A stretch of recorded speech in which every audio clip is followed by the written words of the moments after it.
Como é que o irmão está a ver o seu futuro? Como é que está a encarar aquilo que vem pela frente? Talvez a pergunta devesse ser diferente, talvez eu devesse perguntar ao irmão se está a conseguir ver o seu futuro, se consegue perceber aquilo que eventualmente está à sua frente, ou se, ao pensar e ao olhar para aquilo que poderá estar à frente, parece-lhe tudo muito nublado, muito complicado e muito difícil. O nosso Deus não vê como nós vemos.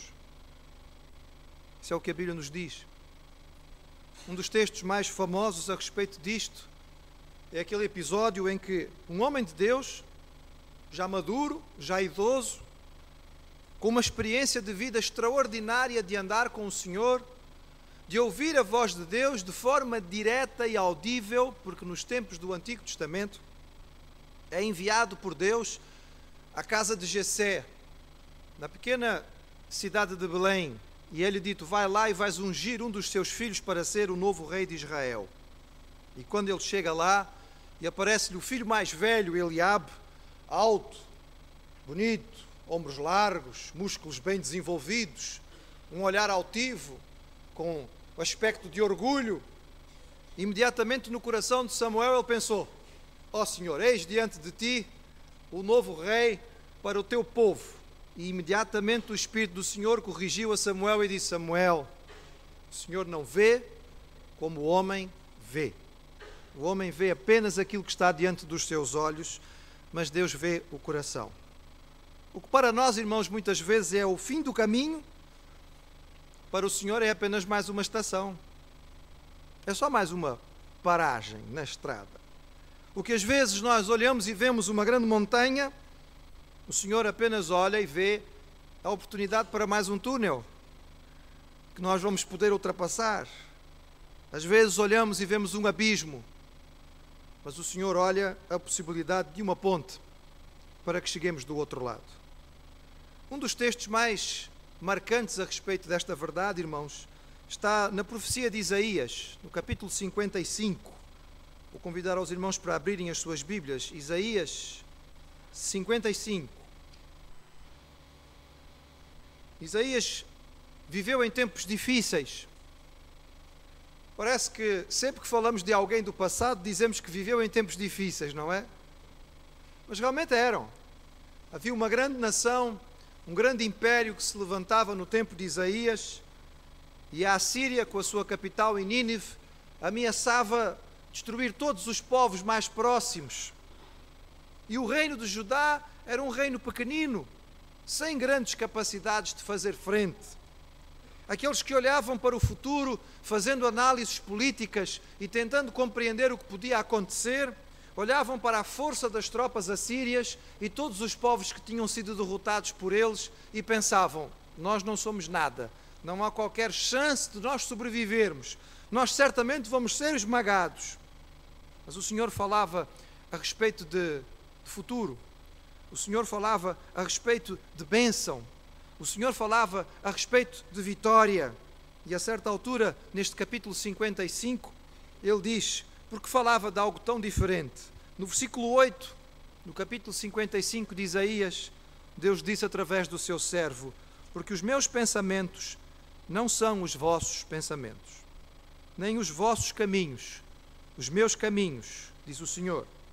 Porque assim como os céus são mais altos do que a terra, assim são os meus caminhos mais altos do que os vossos caminhos, e os meus pensamentos mais altos do que os vossos pensamentos. Meditemos um pouco, irmãos, no que isto pode representar para nós de forma prática, nas nossas vidas, e nesta conjuntura onde no nosso país muito se tem falado e as nuvens a respeito do futuro parecem ser tão escuras. Quando dizemos que o Senhor não vê como nós e não pensa como nós, estamos dizendo que o tempo de Deus não é o nosso tempo. Os antigos diziam que a pressa é inimiga da perfeição. E também se diz na nossa terra há muito tempo que depressa e bem não há quem. E de fato é verdade, irmãos. Mas nós vivemos num mundo de fast food, de micro-ondas, e nós queremos as coisas todas a acontecer muito depressa. Nós queremos tudo veloz. Esta manhã, quando acordamos lá em casa, um bocadinho mais tarde, porque os relógios hoje, não é? As mudanças modernas permitiram-nos levantar um bocadinho mais, descansar um bocadinho mais. Fomos ligar a água quente e ela não saiu quente, só saiu fria. Não sei se foi o esquentador que estragou, se não havia força suficiente, se há um defeito no gás. Mas depois eu pus-me a pensar, se ao fim de alguns segundos a água não sai quente, nós já ficamos irritados, não é? Queremos as coisas depressa. Não saiu quente como eu queria. E agora como é que vai ser? Bem, eu lembro-me de uma parte muito grande da nossa vida de casados, vivemos num lugar onde não havia água quente. Aliás, não havia água. Nós tínhamos que ir buscá-la ao poço.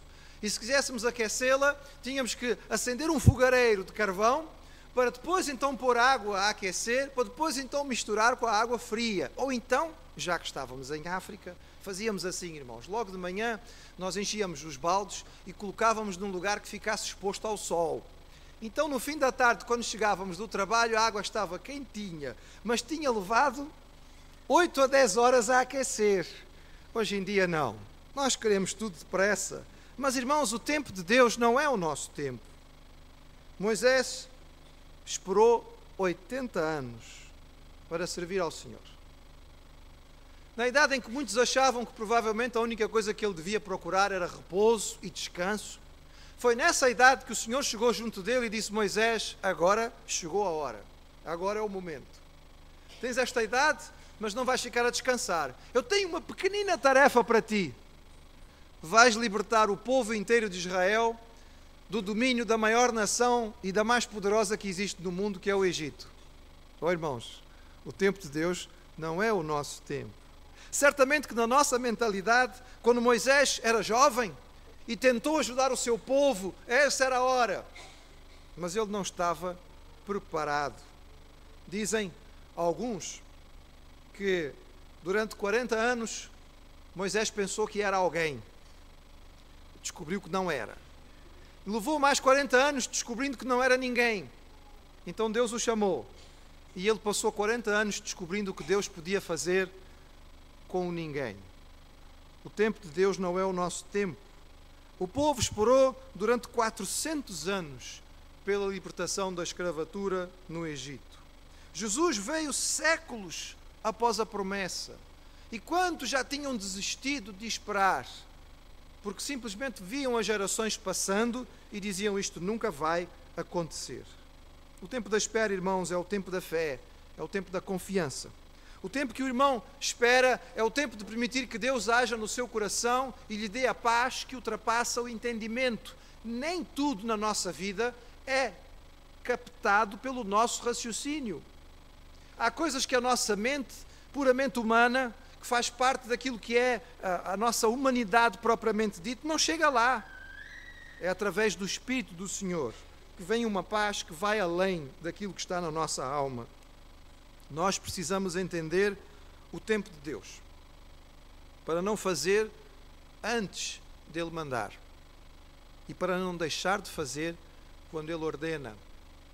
O Senhor não segue o nosso relógio, irmãos, nem o nosso calendário. Ele nos criou e criou o tempo e colocou-nos dentro do tempo, mas ele não entrou no tempo conosco.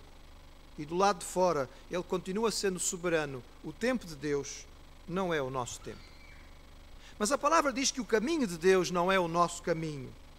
Nós muitas vezes, irmãos, falamos em portas abertas. Muitas vezes nós oramos por isso.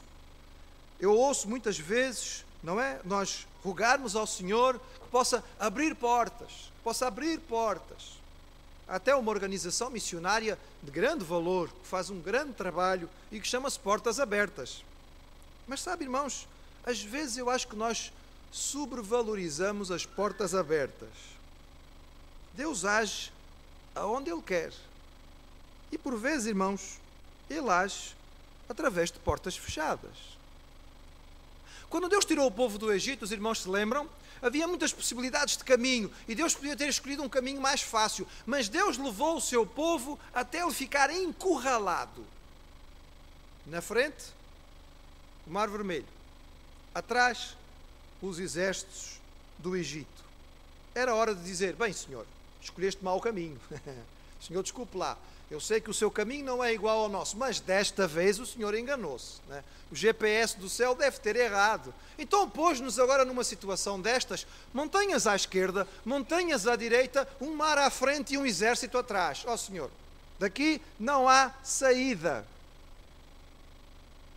Mas o Senhor não precisa só de portas abertas e nem de mares abertos. Ele abre o mar, porque o caminho do Senhor não é o nosso caminho. O Senhor tirou o povo de Israel e poderia ter levado por outros caminhos, mas levou-o diretamente para um deserto. Para o deserto. O irmão às vezes sentiu que na sua vida, de alguma forma, Deus o encaminhava para um deserto. Já em alguns momentos no seu caminhar, olhou à sua volta e parece que estava andando no deserto. Os caminhos do Senhor não são os nossos caminhos. Ele levou o seu povo para o deserto porque o povo precisava desta experiência. Porque ali no deserto, Deus ia transformar aquilo que era uma nação de escravos num povo conquistador. E foi preciso esperar uma geração. Porque aquela geração que saiu do Egito, saiu da escravatura, mas levou-a no seu coração. E continuou com uma mente ligada à servidão do passado. E foi preciso o caminho de Deus no deserto para que aquela nova geração que foi crescendo fosse burilada por Deus, a se preparar para confiar na altura de enfrentar os cananitas quando chegasse à terra prometida.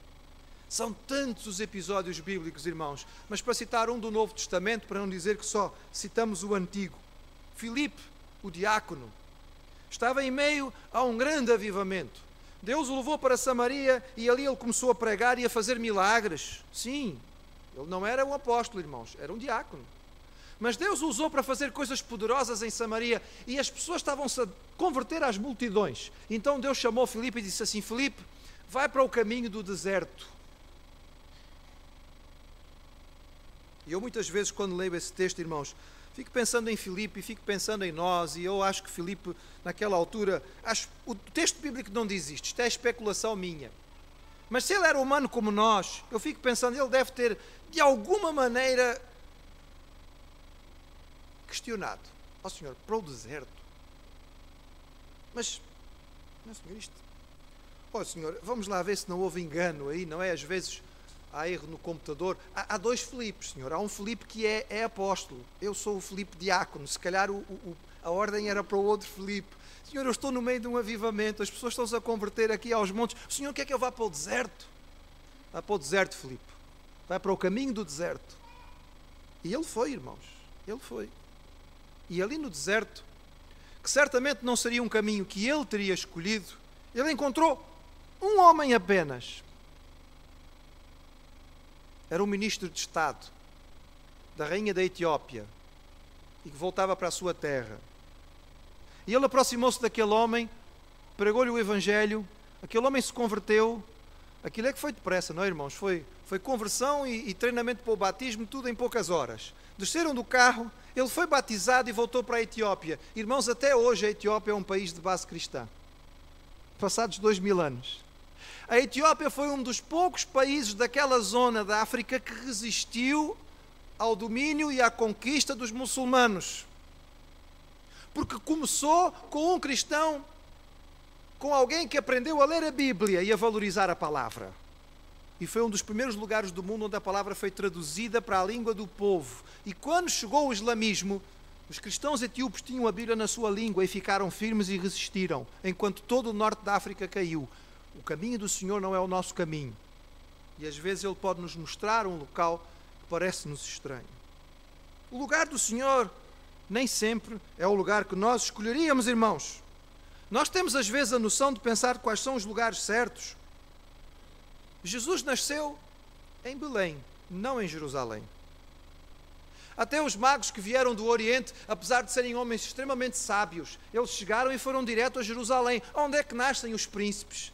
Onde é que nascem os reis? Na capital, toda a gente sabe isso. Isso é de conhecimento comum, isso é de bom senso.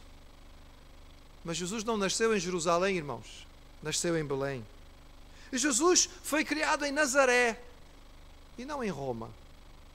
para criarmos aquele que devia ser o Salvador da humanidade, cuja obra devia alcançar todo o Império Romano, vamos criá-lo na capital, vamos dar-lhe as melhores condições. Mas Jesus foi levado para uma insignificante aldeia, da província mais desprezada, de uma das zonas menos importantes do Império Romano. Até hoje nós temos alguma dificuldade em definir claramente onde seria Nazaré. E ali naquela aldeia, irmãos, com apenas algumas centenas de habitantes, Jesus passou a maior parte da sua vida. Certamente nós, na nossa capacidade, nós não diríamos que seria o lugar certo. O Jesus exerceu o seu ministério essencialmente nas aldeias e não nas capitais. Grandes milagres e maravilhas que Jesus fez, ele o fez de forma escondida. E quando olhamos para outros personagens bíblicos, vemos que o padrão se repete. José foi governador, mas não em Canaã, que era a terra que Deus tinha dado à sua família. Foi governador no Egito. Daniel foi primeiro-ministro em 2 impérios consecutivos. Talvez o único personagem na história da humanidade que tenha conseguido tal feito. Mas isso foi lá na Babilônia, irmãos. Não foi em Israel. Paulo se converteu. Oh, que alegria! O grande perseguidor converteu-se. E aonde? Todos nós sabemos que ele se converteu em Jerusalém, aos pés dos apóstolos, que eram aqueles que conheciam Jesus de perto. Certo? Errado. Ele converteu-se no caminho para Damasco, irmãos. Lá na Síria. E quem serviu para o levar realmente ao caminho do Senhor era um crente que provavelmente nunca saberíamos da sua existência, se não fosse aquele pequeno episódio em que Ananias é mencionado. Meus irmãos, os caminhos do Senhor não são os nossos caminhos, os lugares de Deus não são os nossos lugares, as pessoas que Deus escolhe nem sempre são aquelas que nós escolheríamos. Quando olhamos a história bíblica, irmãos, começando de uma ponta à outra, impressiona-nos os candidatos que Deus escolhe para os diversos lugares. As qualidades destas pessoas impressionam-nos, e quando nós estudamos a respeito do seu caráter e de como eles eram, muitas vezes ficamos surpreendidos. A certa altura o Senhor precisava de um juiz para libertar o povo, e foi escolher um jovem chamado Gideão. No seu início, irmão, Gideão não parece muito promissor. Ele faz as coisas às escondidas, não faz claramente. Ele está escondido, malhando o trigo para protegê-lo, não quer fazer as coisas abertamente. E quando Deus lhe dá uma ordem e diz, vai lá e derruba aquela árvore sagrada que foi dedicada a Baal, ele vai, à noite. Foi de madrugada, irmãos, ficou com medo. E se estamos a pensar em alguém que é chamado para ser o general das tropas, nós queremos alguém cheio de coragem, não é? Que enfrenta o inimigo. E não alguém que está fazendo as coisas às escondidas. Mas Gideão tornou-se um general libertador. E com apenas 300 homens, guiou aqueles soldados a derrotar um exército inimigo. Quando Samuel foi levado à casa de Jessé, e finalmente Deus tocou o seu coração e mostrou que Davi era aquele que Deus tinha como rei, como será que Samuel se sentiu? Depois de ver os seus irmãos mais velhos, Eliabe, Aminadab, aqueles que tinham aquele aspecto marcial, chega aquele jovenzinho, aquele adolescente, não é? De aspecto gentil, que andava lá no campo a tomar conta das ovelhas e que tinham um coração extremamente sensível. Ele gostava mesmo era de tocar harpa e de compor salmos. Acho que Samuel deve ter olhado e pensado, oh Senhor, então isto é estofo de rei? Tão estranho. Quando Saulo foi escolhido para o Senhor, o texto bíblico diz, quando falou com Ananias, vai lá, porque Saulo está naquele local e ele precisa ouvir de ti. Ananias ficou apavorado e disse, Senhor, mas isto é um fariseu fanático, violento, o maior perseguidor da igreja, aquele que tem feito mais mal, tem perseguido, tem prendido, tem matado. E o Senhor disse ao seu servo, vai lá, porque este homem é especial para mim. Eu o tenho separado para uma grande obra e ele vai ser um instrumento para alcançar os gentios. Oh, irmãos, humanamente falando, faz sentido que Deus escolhesse um fariseu fanático que certamente orava todos os dias de manhã, como todos os judeus que eram bastante religiosos. Obrigado, Senhor, porque não me fizeste gentio. E este foi o homem que Deus escolheu como candidato para o apóstolo aos gentios. Quando Jesus chamou Pedro Ele era um pescador descontrolado, com um temperamento imprevisível, de boca suja, nada parecido com aquela rocha que Jesus disse: Tu és Simão, mas a partir de agora vais ser conhecido como Pedro, a rocha. Meus irmãos, quando olhamos para estas histórias bíblicas, quando olhamos para o panorama da Bíblia e ficamos com a impressão de que estas coisas afinal são tão diferentes e que a nossa visão é tão limitada, nós conhecemos tão pouco e vemos tão pouco e olhamos a uma distância tão curta, e talvez por isso constantemente permitimos que a ansiedade, que o medo, que a depressão, que a inquietação tome conta do nosso coração. Mas quando olhamos para a palavra e ouvimos o Senhor nos dizer que os caminhos dele não são os nossos caminhos, que os pensamentos dele não são os nossos pensamentos, que ele não faz as coisas como nós faríamos, nós somos chamados, irmãos, a confiar, talvez a falar um pouco menos e a ouvir um pouco mais, talvez a ficar menos ansiosos e aprender a repousar um pouco mais naquilo que o Senhor quer fazer, aprender a depender de Deus e parar de tentar ajudá-lo. Quantas vezes tentamos ajudar o Senhor? Somos tão pobres em fazê-lo, não é, irmãos? Os irmãos já sabem que eu sou neto de um marceneiro. E os irmãos já sabem, porque eu já disse aqui muitas vezes, que eu gostava imenso de ir para a marcenaria do meu avô. Mas eu tinha 3, 4 anos de idade. Imaginam a ajuda que eu podia dar, não era? Às vezes o meu avô ficava muito satisfeito quando eu parava de ajudar. Quando eu me cansava de ajudá-lo. Porque a minha ajuda, de fato, acabava por atrapalhar muitas vezes. Mas quando eu cansava-me, e eu cansava-me depressa, porque as crianças nesta idade cansam-se depressa, e mudava de atividade, eu podia lembrar-me hoje, talvez, de um ar de descanso do meu avô. Opa, finalmente parou de tentar me ajudar. Meu querido irmão, minha querida irmã, às vezes nós estamos fazendo um esforço tão grande para tentar ajudar o Senhor. Ele não precisa. Ele não precisa da nossa ajuda, Ele pede a nossa confiança. Ele não precisa da nossa ajuda, Ele pede a nossa fé. Ele não precisa da nossa ajuda, Ele pede a nossa obediência. São coisas diferentes, porque quando Ele dirige, as coisas funcionam de outra maneira. Quando eu compreendo isso, irmãos, eu compreendo que a minha prioridade é a comunhão. Se Deus pensa de forma diferente, age de forma diferente, se o seu tempo, os seus caminhos, as suas pessoas não são exatamente as minhas, então a coisa mais importante que eu tenho que fazer, irmãos, é chegar-me a Ele, é aproximar-me dEle, é estar junto dEle para poder ouvi-lo, para poder discernir e perceber aquilo que Ele quer me dizer. Temos dito aqui, e vamos continuar repetindo, que o nosso Deus, que é um Deus de amor e é um Deus de cuidado, Ele é, como alguns têm dito, um cavalheiro, um gentleman. Ele não grita, não grita. Ele não vai gritar nos nossos ouvidos aquilo que Ele quer que nós façamos, mas Ele está perfeitamente disposto a falar connosco, desejoso de falar connosco.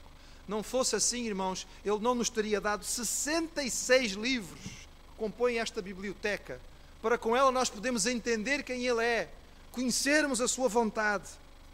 Mas esta responsabilidade, irmãos, e esta sim é a principal e é a nossa prioridade, é estarmos perto dEle. É gastarmos tempo ouvindo o que Ele tem para nos dizer. É lendo aquela palavra que Ele nos transmite. É recordando o seu amor para conosco. O irmão às vezes se sente solitário. A irmã às vezes sente que não é amada o suficiente. Às vezes acha que está sozinho no mundo e que ninguém o está a acompanhar como deveria. Então eu chamo a sua atenção. Pare para ler o livro do Senhor. Leia a respeito daquilo que diz aí nesse livro, do quanto Ele o amou, do quanto Ele a amou. Olha, irmãos, quando recebemos palavras de amor de alguém, não é bom guardarmos e relermos outra vez?